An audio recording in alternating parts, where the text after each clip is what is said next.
most of us have introduced each other, but I thought it might be useful to catch everybody one more time. I'm Danny Heitman. I'm going to be kind of leading our discussion today. And I'm Shirley McCoy. okay. I'm Kerry Eastwick. I write under KJ Matthews. Gary Montgomery.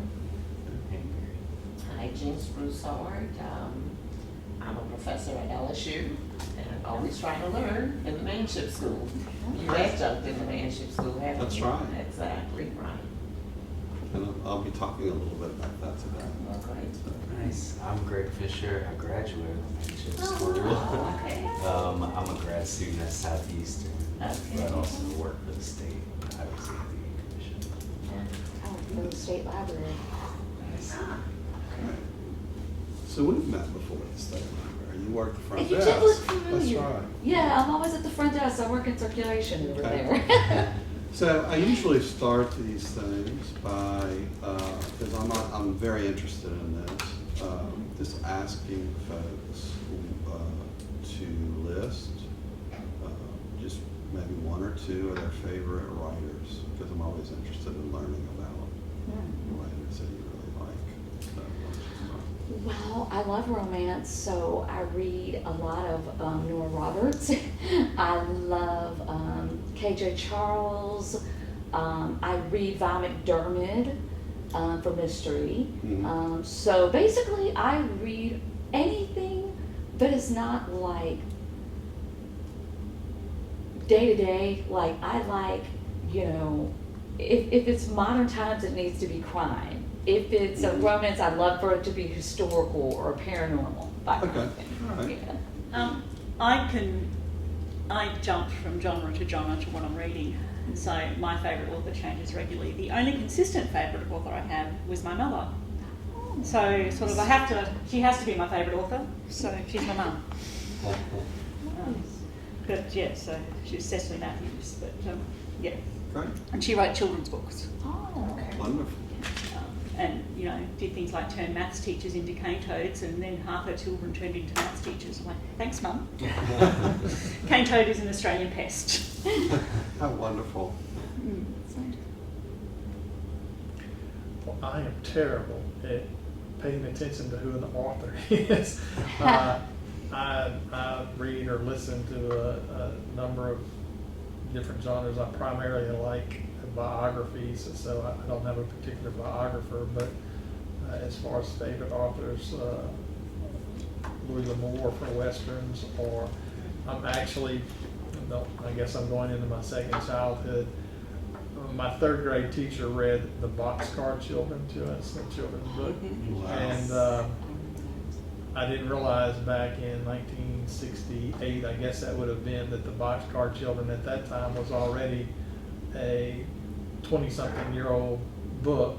So I've been listening to the series of The Boxcar Children of late to just kind of see how writing maybe has changed for children's material since the 20s and 40s, I guess. I also read a book, and again, I cannot remember the author's name, called Rabbit Hill, which I remember reading in 4th grade, and I looked it up, and I figured in 4th grade it was a current book, but it was actually written in 1944.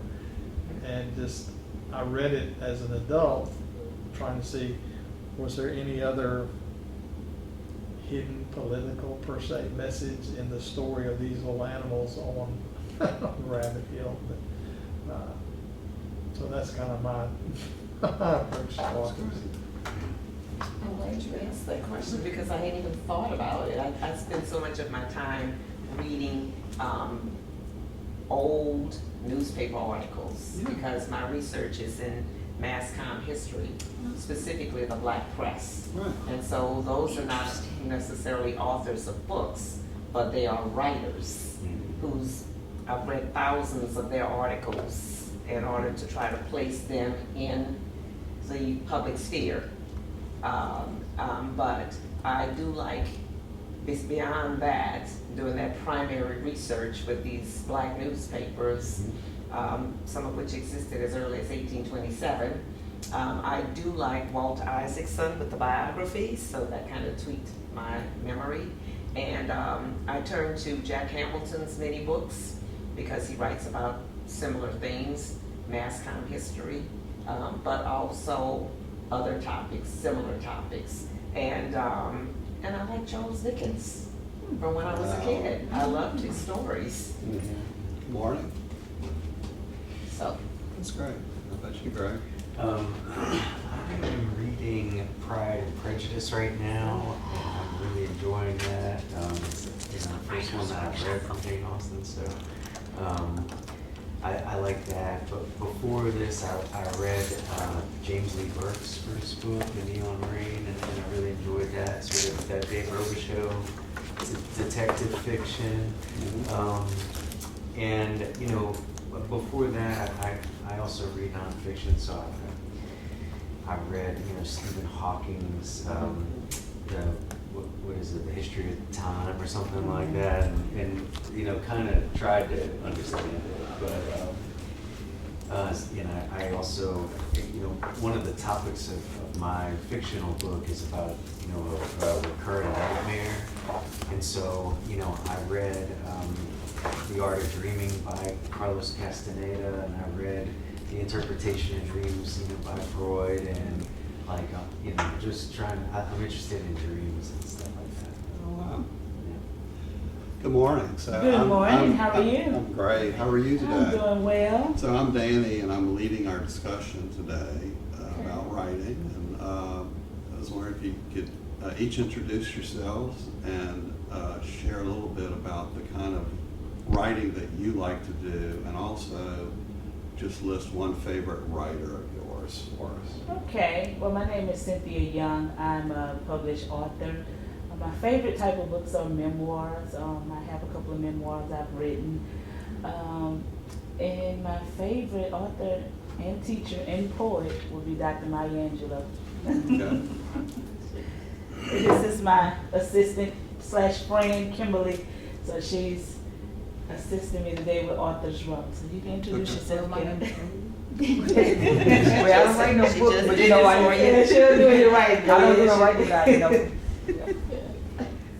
Right. Well, I have asked this question at the beginning of every writing presentation that I've done the past 15 years, and Jinx would be a notable exception. I always ask about your favorite writers, and people, understandably, will indicate a favorite author. And an author is, of course, a writer, but not all writers are authors. And one of the points that I like to make when I talk to my college students is that even if you never become a published author, there's just a whole universe of writing that you can do that is still can be extremely impactful. I think sometimes people chase authorship, sometimes to the exclusion of all these other marvelous kinds of writings that can have a great deal of influence for good in the world. One of the things I mention to my students is when you wake up in the morning, first thing you probably do is look at your phone to check the news. Somebody had to write that news story. Often you'll hear a speech from a politician. Somebody had to write that. Then you might listen to some music. Someone had to write the lyrics to that music. So, and words are going to follow you throughout the day. When you listen to an advertisement, somebody wrote that. And I think our world is made of words, and I think that it is moved by words every day in what we do. So it's very meaningful for me, for all of you to share about your favorite writers, and also to hear about some writers who might not have ever published a book, but have still done good work. My background, I'm 60 years old, and I think I had my first published piece for which I was paid when I was 15. It was a little story for a community newspaper where I grew up. I think I was paid $10 for that. Most of my work has been in journalism. I had a long career on the staff of the Baton Rouge Advocate. I was there for 33 years. Wrote news, wrote commentary, wrote movie reviews, television reviews.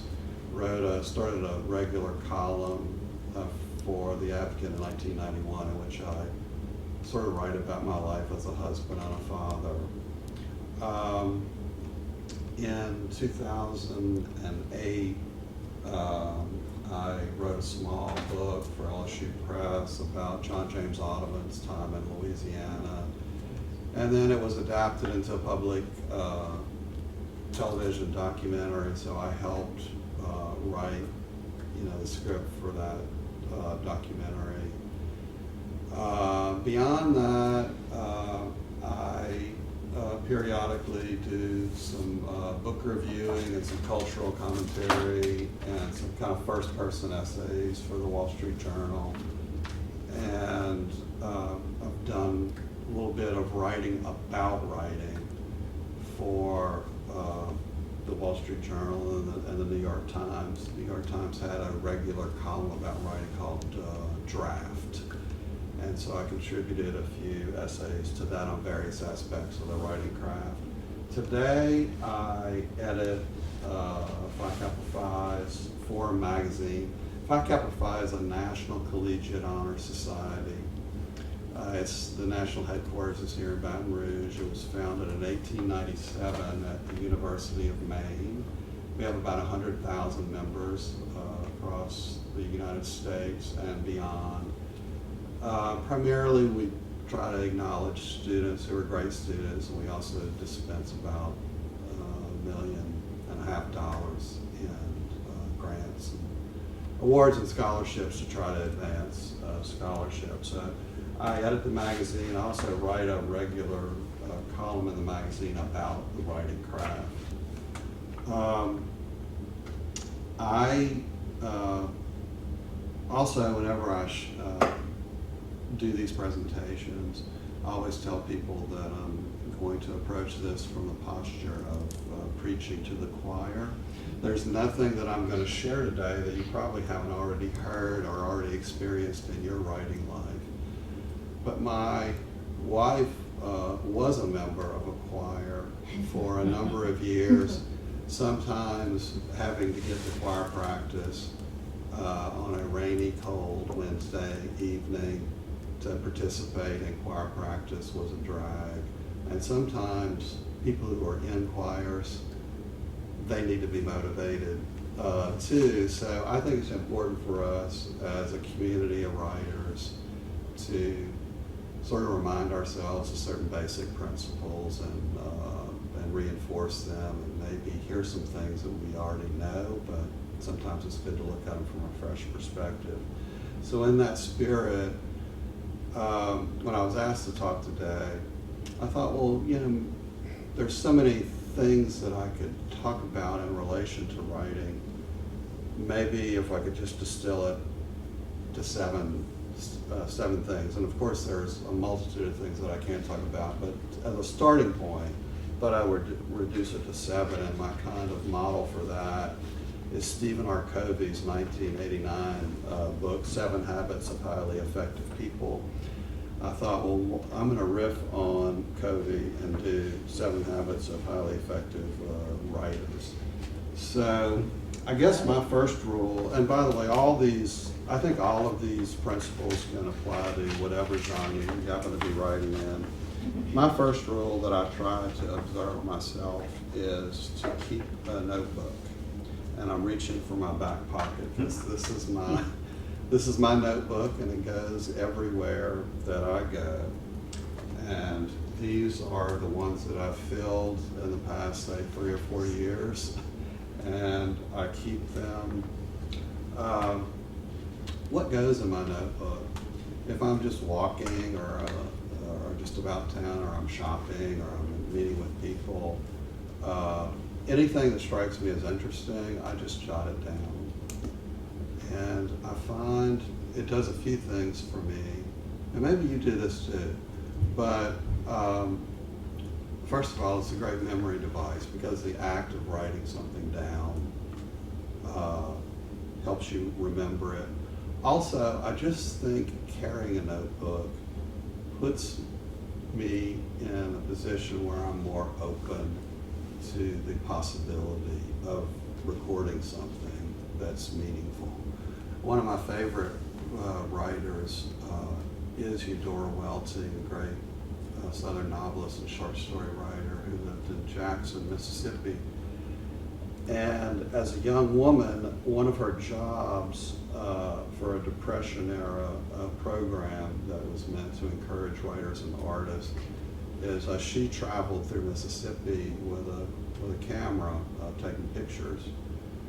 And Eudora Welty said that got her in the habit of observation, and even when she didn't have a camera, she found herself using this gesture whenever she'd see something. It's like, oh, well, that's an interesting thing. Let me see how it can be framed. And that really cultivated her powers of observation. And I just think carrying a notebook kind of helps me do that, although I never compare myself to Eudora Welty in terms of talent. I just think carrying a notebook is helpful to me. I'll give you one example of the kind of things that I write down. I was gonna ask that, what you consider to be something interesting that you would just jot down? I was in a medical waiting room the other day. Very handsome, attractive couple came in. The gentleman who was the husband in this couple,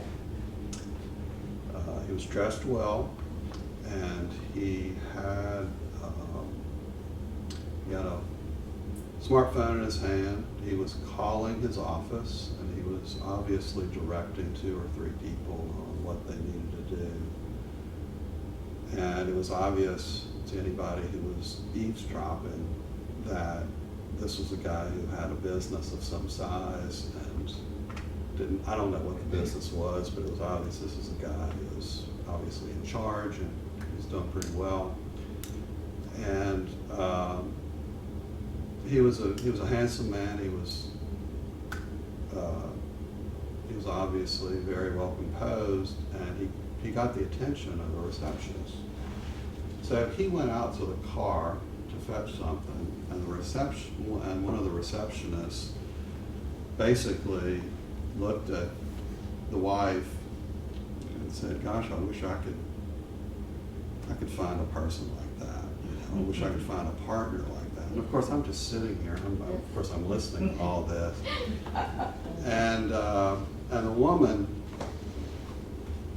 in response, said, I wrote this down.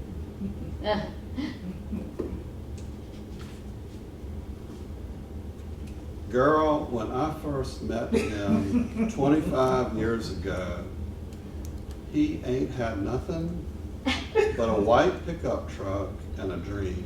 Wow. And I Nice. thought, wow. Wow. Yeah. The reason that quote struck me as meaningful is, Carl Sandburg, who's one of my favorite poets, he embraced this Eastern proverb that life ideally is a synthesis of hyacinths and biscuits. And wow, it's an interesting thing. What he was saying was life, and by extension poetry, is about combining the ethereal and the high-minded. We all have these wonderful ideas that are floating around in our head, and that life of the mind, that's wonderful. But we also, in order for them to be meaningful, we have to express them in some tangible way. And this woman was talking about her life partner, her husband, having this dream.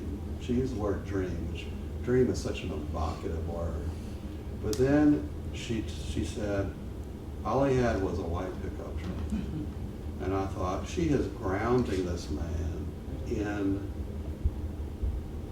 the everyday life of at street level for me. She's grounding him for me. And it wasn't just a pickup truck. She said white pickup truck. And that's like, you know, William Carlos Williams has this wonderful poem called The Red Wheelbarrow. And the reason that wheelbarrow sticks in my mind is he didn't say wheelbarrow. He said red wheelbarrow. And whenever she said white wheelbarrow, it's like, hey, I feel like I have a little bit of this person's biography. And it was just so meaningful to me. I said, gosh, I have to write that down, because if I had not written it down within 15 minutes, I would not have been able to remember it. And so that's the kind of things I write down. So what might you use? Might you ever use that? I have no idea. To be honest with you, it might stay there. And even if I don't use it directly, I think what indirectly it has done for me is offered me an instruction in how all writing, if it is really going to live on a page, don't you think it has to be particular? Just that wonderful detail, white pickup truck. It does. It brings so much more imagery Oh, Yeah. to the expression. So automatically, I've now got this story going in my head of this young couple working so hard, Mhm. and she's just like, oh my gosh, I put up with him through absolutely everything. Yeah. And I've got this receptionist going, oh, gee, that'd be nice. And I'm thinking, how much work did that couple put in to making that business successful? And here's this person who's just like, oh yeah, I want that. Like, how much work was involved in that? How many arguments, how many lean times, how many good times was just encapsulated in that phrase. And what you said, Carrie, kind of touched on something that resonated with me the day after. I'm still thinking about this the day after I heard this. And it was, the receptionist was asking, where can I get someone who's going to do that for me? And what she was saying was, I had to have faith and give something and take a leap of faith in this person. Yes. I had to give in order to give. That's it. And I thought, wow. 25 years of work. And Right. maybe that, and I'm It sure- is. right. And it was 25 years they've been married. She said, we just celebrated our 25th anniversary. Can I ask, I'm curious, Sure. how old was the receptionist? Was she young? Was she? She looked to be in her 20s. Yeah. What struck me about what you captured was the girl part also. Yes. That Attitude. definitely showed that relationship, you know, Right. made it very relational. Yeah, Mhm. that too. And I bet that this has happened to everybody in this room. You've had these little, I call them grace moments. But it's like, I'm sitting in this waiting room. I did not want to be there. Who wants to be in a medical waiting room? And I'm thinking, this is the very definition, this space that I'm in, it's the very definition of a space where nothing interesting is going to happen. So I'm going to zone out. And then there it was. Wow. And how many, and you know, I think it's nice that I noticed it. How many, for that, something that I did notice, what are the 100 other things that happened that day that I did not notice?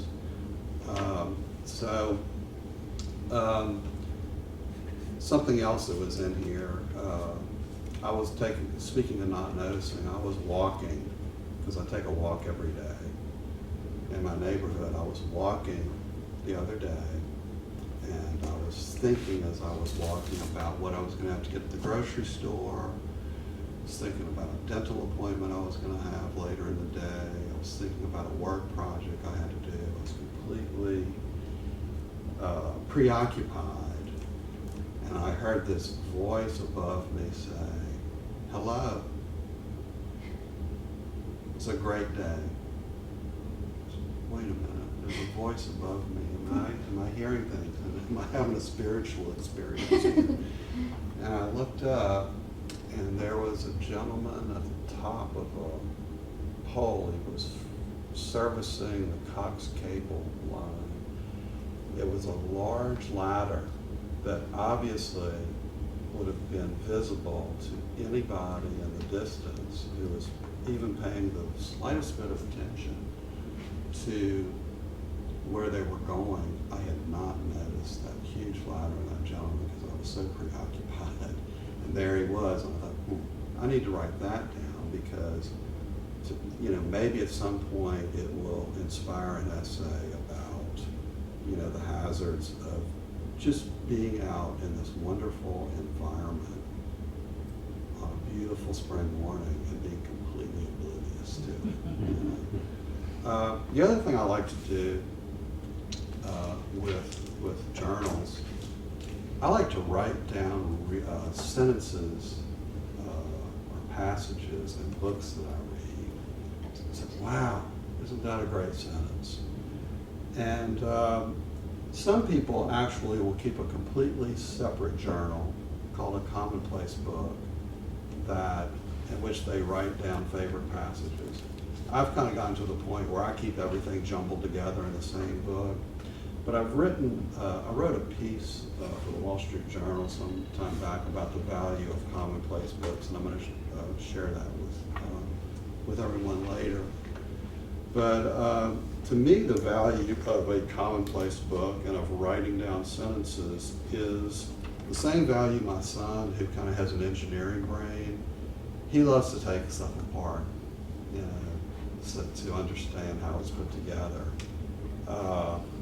And I like to put a sentence on a page that I think is a beautiful sentence or a beautiful passage. And to me, it's a way of picking it apart and kind of being instructed by it over time. And just as one example of that, I was reading a biography a few years ago of the poet Marion Moore. And the biographer who wrote this book is Elizabeth Phillips. I'd never heard of her before. And Elizabeth Phillips is talking about Marion Moore and what Marion Moore was doing as a 24-year-old. And she says, after travel with her mother in England and France during the summer of 1911, the 24-year-old Moore took her first job at the United States Industrial Indian School in Carlisle, New Mexico. She coached the boys in field sports, fixed the typewriters, and taught stenography, typing, commercial law, commercial English, and bookkeeping. She would rather have sat by the fire and read. What struck me about that passage is, first of all, you have this long, prosaic, kind of plodding sentence. It's intentionally plotting. It's taking you through what Moore is having to work through in the course of a day. She's basically at a small school. She's having to do everything. She's having to coach. She's having to fix typewriters. She's having to teach stenography, typing. The sentence is intentionally long because Phillips really wants you, she's trying to simulate the length of Moore's day. And so it's just this wonderful symmetry between the sentence and the experience. Then she follows it up with that very brief sentence. She would rather have sat by the fire and read. And to me, it's like I'm plodding along in this passage, and then I get this flash of revelation about Moore's inner life. We see the public Moore, she's a teacher, she's going through her day, she has her public face, and then this wonderful short sentence gives you this flash into her inner life. She would rather have sat by the fire and read. And I thought, I need to write that down. In the same way that some people collect butterflies and pin them up to velvet and say, let's look at that, or catch a prize fish and they mount it on the wall. It's like, I want to catch that. I want to put that in my journal or my commonplace book and keep it. So that's why I keep a notebook. One of the things that I like to do too, I like to read my writing out loud. and I don't know if anybody does this, but I was asked to be on a radio show and share some of my work a few years ago. And to practice for the radio appearance, I read my work out loud, and it was striking to me in reading my work. Gosh, well, that's an awkward, strange sentence. Gosh, I've repeated that word several times. Gosh, I've run out of breath before I have finished reading that sentence. Maybe that sentence is too long. And I generally think if a sentence exhausts your breath before you've had a chance to get it out, it's probably too long. There are obviously notable exceptions. William Faulkner had this serpentine prose. It was intentionally meant to be long. But I think generally, if I'm reading a sentence out loud and I'm exhausted, by the time I get to the end of it, I think, well, that's probably too long of a sentence. And I just think reading your work out loud is a great way to come across defects and look at your writing in a new way. Another principle I try to embrace is I try to write every weekday. Some people write every day, and I think that's great too. I give myself the weekend off, but I try to write every day. And even if it's to make an entry in a journal or to write a letter to someone, I try to, I just think writing is a muscle. And I know, when my daughter took a running class as part of physical education, that first run she did, she couldn't finish it. And then she got to the point where she could barely finish it. And then she got to the point where she could finish the whole thing and still feel okay at the end of it, but it took time. And with my writing students that I've taught in college, we try to write every class session. Most of the class session we're writing. And I noticed my students would tell me, gosh, it was so hard to do that the first week. But we've got to the end of the semester and I find I can do this now, And of course, we're all still on a journey, but just that, using that writing muscle every day, is just so important. I think it's important for everybody to have a writing friend. And by writing, a lot of us are lucky to have an editor who can kind of be an honest appraiser of our work, but some of us can't. I work in an office where I'm kind of the sole practitioner as the writer in the office, so I have to often look beyond my office for my writing friend. And I have friends. There's an author, Maggie Jackson, who lives in New England, who she'll read my work and then I'll read hers. And because sometimes as a writer, you're at a desk by yourself and you feel like you're having a conversation strictly with yourself. And it can get a little bit like that movie Castaway, where the guy's talking to the soccer ball. And I like to get out of that, and what I mean with a writing friend is someone who, we all love support and we all love unconditional support, but my writing friend ideally is someone who's actually going to be honest with you and I have office friends who'll say, by the way, you have lint on the back of your shirt or you have broccoli in your teeth. My ideal writing friend would tell me I have broccoli in my teeth, on the page, which leads to my next idea that I try to embrace, which is to be open to criticism. And, I think all of us as writers just need to be open to criticism about our work and try to be as objective as we can, which is really hard because you put so much of yourself into your writing if you're doing it well. But I just think good writers generally, don't go ballistic if someone offers constructive, critiques. Something I try to remind myself of as a writer is, with everything I write, I try to consider what my audience is. And I write for lots of different audiences, so sometimes I have to use different techniques or different ways of writing for different audiences. There was a movie critic that I knew who was very talented, but I remember a review he wrote for a newspaper, and he enthused at great length about the matte work in one of the Star Wars movies. He said the matte work is exceptional, and went on and on and on about how great it was. And this is before smartphones, when you could kind of Google what is matte work. But what he was talking about was those little scale models that are put in a movie that are supposed to represent, like, this is the exterior of the spaceship, you know. And he thought that was all wonderful. Well, I think he had lost most of his audience who did not know what matte work was, because he was so captive to his own, you know, technical, you know, interest in the movie. I think we all, you know, do that.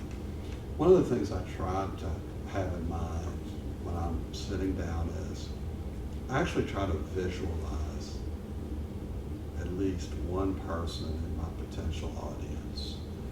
And for me, often it's my mother.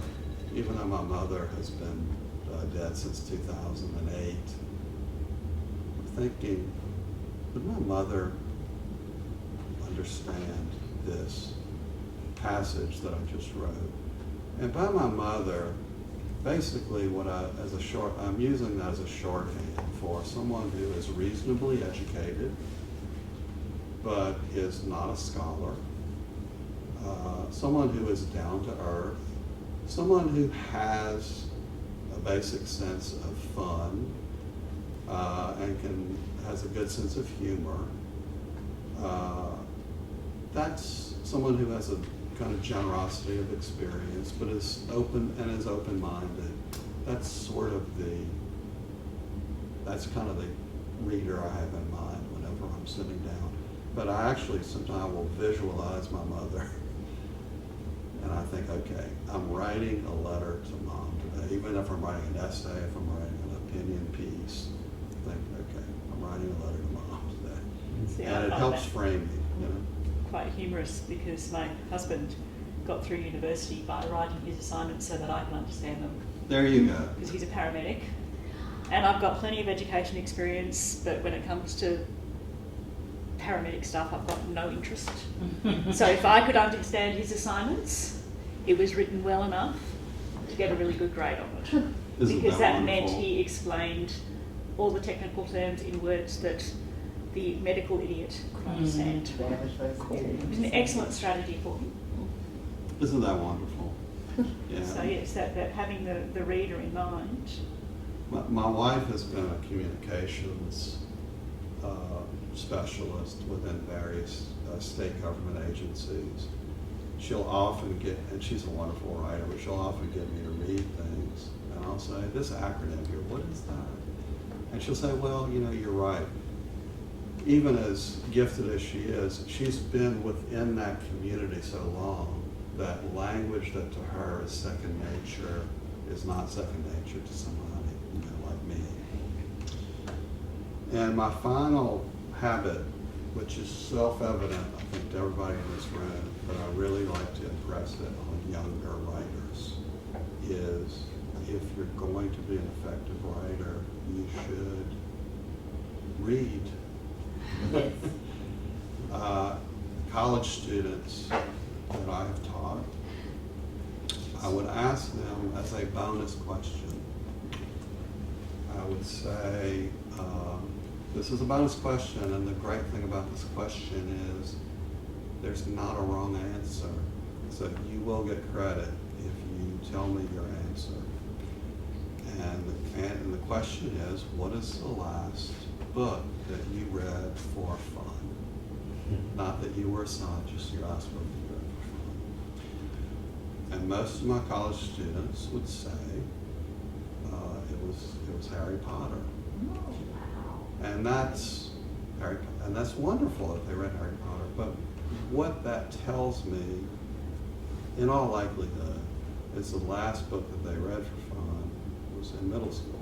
That's what it I sounds was like going to to say. me. And so, When was the last time they read? so you're in a writing class, and the writing classes that I have taught were meant to be gateways, kind of portals into a broader writing mass comm, curriculum. And thinking, okay, you want to participate, embrace a world in which you are writing, often for a living, but you don't read regularly. How is that going to work exactly? It's sort of like, as I explained to my students in a gentle way, and I did not use this exercise as one of admonition, but what I try to gently remind them in other contexts is, if you want to be a basketball player, but you've never watched a basketball game, or you rarely watch a basketball game to see how the pros do it, you're probably not going to be a very good player. If you're a medical student and you've never followed a doctor around, you're going to be pretty limited in your ability to practice medicine. And if you really want to be a good writer, it's important to read, and if you're not interested in reading, probably writing is not going to be, your thing. And I'm not trying to be patronizing or condescending and sharing this with folks here, but I just want to share with you my experience that, especially young writers, this is not necessarily a self-evident reality to them. So perhaps if there are young writers who come to you for advice, it just might be something to share with them. And for me, I've had people, within my own family, kids who were sometimes reluctant readers, and I would not assign them to read, but I just leave reading material out. And I'd say, whatever you're interested in. If you're interested in fashion, here's some fashion magazines, read about fashion. If you're interested in fishing, here's some fishing, magazines, and just kind of incidentally, just enter the written word through whatever your interest is. So those are my 7 habits of highly effective writers, and I have some handouts that I can share. If you just want to take them and share them with others, that's great. I also have this little essay I wrote about the value of commonplace books. But before we leave, what I find meaningful about these sessions is sharing. So if anybody else has ideas, habits that they find really useful in their own writing life, I would love to hear about them, and I know everybody else would too. I put my editor hat on, and so I let my writing sit, and I come back to it. I try and make it about 6 months later, and I put on the editor hat, and I have to be really, really critical of myself. And it's interesting because when people come back with feedback to you, I have yet to be surprised. Like, yeah, actually, I thought that at the time. Well, yes, I see that, I can pay that, that's valid criticism. And it would have been something that I was thinking, oh, that doesn't sound quite right, or that's a bit confusing. Something that I identified in my editor hat phase, and that's what people come back with. So it's a very useful skill for improving your writing, is to stick that editor hat on and be really harsh with what you've written. That's such great advice, and I know I try to share that with students too, is if the assignment is due on October 12th, don't wait until October 11th, write it on October the 1st and let it sit for a little bit, and then you're gonna be able to see your defects reasonably. So with 2 of my published books that both been on media history, which, people are not necessarily interested in. So I try to begin each chapter with a quote or an anecdote. just to put things in perspective. So that's one of the things that I do. As a reader, I like seeing those little things at the start of the chapter. Yeah. Mhm. That's wonderful. Well, I heard 2 pieces of advice that I thought were great. And one is, if you don't see the book that you want to read, write it, if you're a writer. Mhm. And you can fix a bad page. You can't fix a blank page, so just write. It's good. That's great. Sometimes I throw out my bad pages and start again, but yes, it's got to be on the page first. Right. Exactly. That's great. So I have a question. Sure. If unless somebody else wants to share techniques, go ahead. No, I mean, I do pick up a pen and a blank sheet of paper almost every weekday and journal. And that is probably good for flexing that muscle, you know. Right. And you know, I think setting an intention, you know, and even though you're tired or you're fighting it this day, everything's not super set up for you to write, you know, a page of your book or whatever today, that you should probably just start and kind of fight through it. And I find sometimes at the end of those days, I'm like, wow, I really didn't want to do this today, but it's done now. And that was good, you know, the hindsight. One of my friends calls that just 5 minutes more. Just give it 5 minutes more, and by the time that 5 minutes is done, it's actually, it's now half an hour later, and you've got some good stuff down. That's great. But that's that. So Jinx, you got a question? So I'll just share. For me, writing is hard, even though I've written 3 books, you know, LSU Press and Rutledge and others. But it's trying to get into a framework to do it. So after the 3rd book, I said, I'm not writing another, because I keep wondering where are the words going to come from. But the advice you've given today, which, as you say, we know already, but it helps to put it in perspective. But to give you an example, I started writing my memoir about 3 years ago, and I think I was off to a great start. But my challenge now, as one of my former students, who is now a professor and a good friend, said, don't make it about you rising above circumstances. You know, don't let this be a puff piece. Try to find some other kernels in there. And so I've gotten to the point where I want to start again, because I grew up on a plantation. So what I'm trying to, I think what I'm going to try to do now is contextualize life on the plantation. Oh, wow. And how some people were able to succeed while the majority succumbed. You know, so that just kind of went off in my head one day this week. So I'm trying to give myself permission to do that. But and then I also had an experience where someone said, don't put me in the book. And that was a family member. That's real. Yeah, don't put me in it. So I was like, you know, I cried. And then I put it down and didn't pick it up again. So now I think I can do a better job, not just about me becoming a college professor, but contextualizing life on a plantation, hopefully in a way that someone else hasn't, because everybody has a story. Sure. People have grown up in horrible conditions and they've not written a book. Yeah. So I had to also give myself permission to say, and I think this is where you helped me today, who is my audience? So I'm going to think in terms of who is my audience.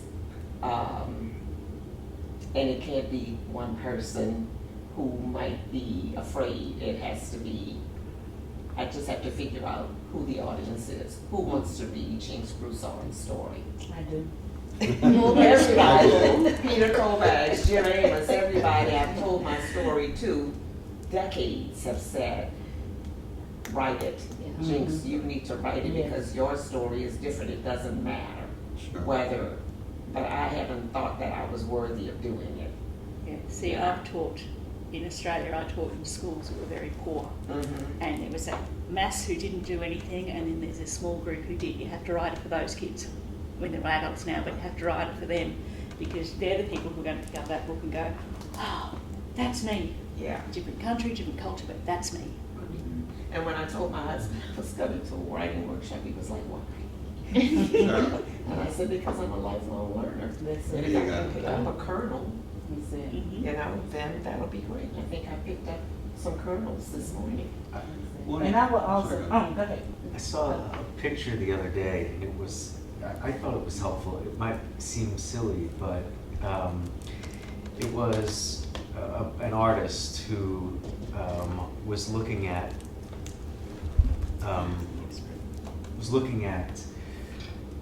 something that, well, just the metaphor was a cake. So she made kind of this shabby kind of cake, and it was next to somebody who made this, you know, cake boss type cake. And, you know, she was kind of looking at it like, ugh, it's not good enough. And the person who was eating the cakes was like, wow, 2 cakes, you know? Oh, right. And so Perspective. it helped, you know? Yeah. I like that. I don't think your reader's gonna be as critical as the writer. Right, I just need to Yeah. write that.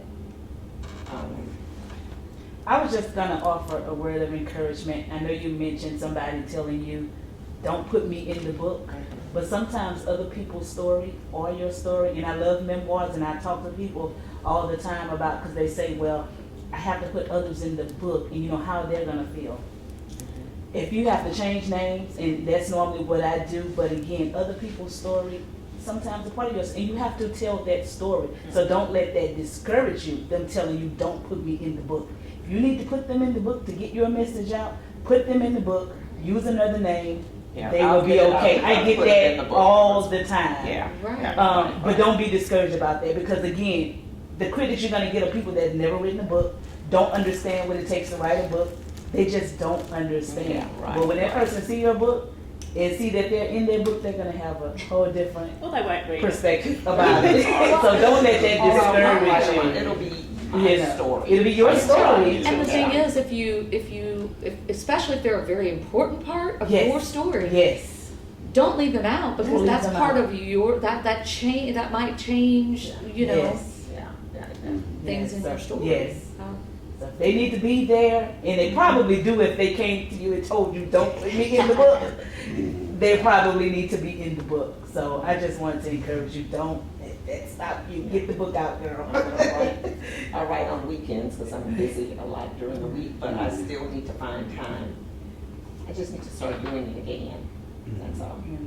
Well, Jakes, when you talked about not knowing where the words are going to come from, it reminded me of this beautiful observation that Herman Melville made that I try to keep in mind. He said, easy reading is hard writing. Yes. And, Yes. and I am often, I try to be suspicious of myself whenever the words come easily, because often it means they're not very good. If they came easily without, you know. Right. But, Yeah. gosh, I hate to assign you this. I'm going to be mad, though, if you don't do that book. I just feel like it's an obligation. You know? Yeah, I mean, you would not believe the people and the types of people who told me, Right. just go ahead and write it. I read the first couple of, about 10 pages to Bob Mann. Yeah. And it was like, damn, Jakes, that's a documentary. What are you waiting for? Okay. That was a year ago. So I will get with my writing partner because someone has volunteered. That's And I just need to make time to do it and give myself permission to do it. So, That's great. so I'm gonna journal about this. I loved being with everyone here today, and I could stay here all day. But our time is up, and I just want to thank you for showing up today, and I learned so much from you. I really appreciate it.